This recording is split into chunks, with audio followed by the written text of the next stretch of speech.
ভাবি ভাই আসসালামু আলাইকুম। রাখেন আপনার ভাই ভাই আপনার সমস্যাটা কি কোন দেখি গত মাসের ভাড়াটাও আমরা বাকি রয়েছে বললেন এই মাসের 5 তারিখে 2 মাসের ভাড়া একসাথে দিবেন আজকে 20 তারিখ পার হয়ে যেতেছে ভাড়ার নামে কোনো খবরই নাই গ্যাস বিল পানি বিল বিদ্যুৎ বিল এগুলো কি আমার দেওয়া লাগে না ভাবি এগুলো আমি কেমন দেখি দেখি 2 মাসের বাড়ি ভাড়া আমার 30,000 টাকা এক ফোন দিবেন না দেওয়া পর্যন্ত আমি এন্টার করবো আপনি একটু শান্ত হন, আমি একটু সমস্যার মধ্যে আছি তো, আমি আমার ছেলেটা ডাকতেছি, দেখিও ব্যবস্থা করতে পারি। শাহেদ, শাহেদ, একটু এদিকে আয়। শাহেদ, বাড়িওয়ালা চাচা আসছে, আমরা তো 2 মাসের ভাড়া দিতে পারি না, তুই কি কিছু টাকা দিতে পারবি?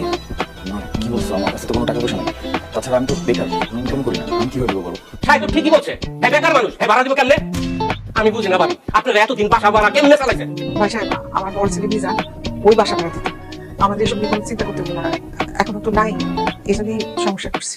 খালি বাসা ভাড়া না আপনার বড় ছেলে আপনার করে কি করতো আমি তো সব কিছু জানি ছোট পোলা বড় লোকের মায়ের বিয়ে করাতে আপনার বড় পোলারে ও সব বাসাতে বার করে দিল ভাবি আপনার বড় পোলা এই বাসা থেকে যাওয়ার পরে এই বাসাটা মরুভূমি হয়ে গেছে এটা বুঝতে পারতেছেন যাই হোক এটা আপনাকে সংসারের ব্যাপার এটা নিয়ে আমি মাথা ঘামাইতে চাই না আমি বুঝে ফেলেছি আপনারা বাসা ভাড়া দিতে পারেন না পারো আমার বাসাতে পারো আপনি আমাকে ব্যাক করে দিন স্যার।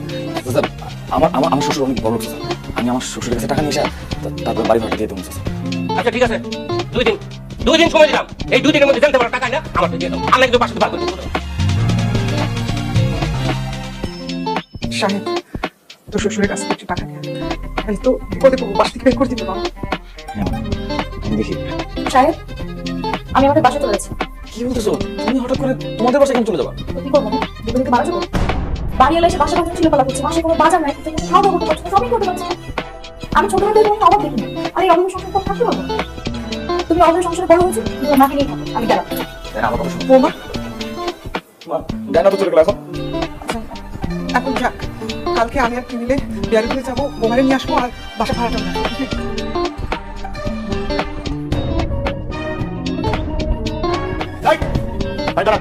আপনারা কার কাছে যাচ্ছেন?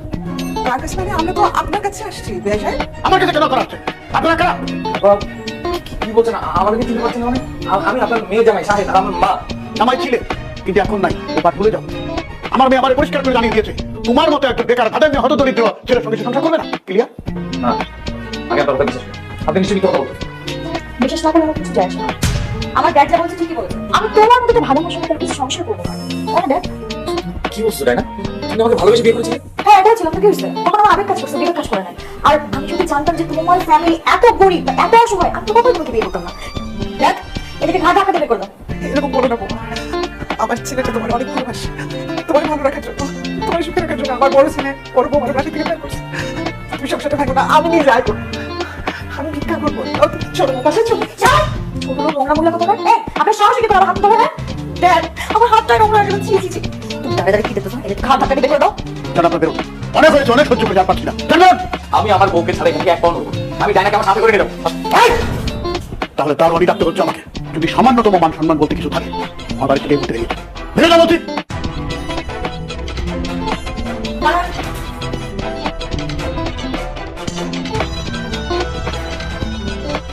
তুমি সুন্দর রিংটা না আমার ড্যাড আপনাকে দিচ্ছে। যান।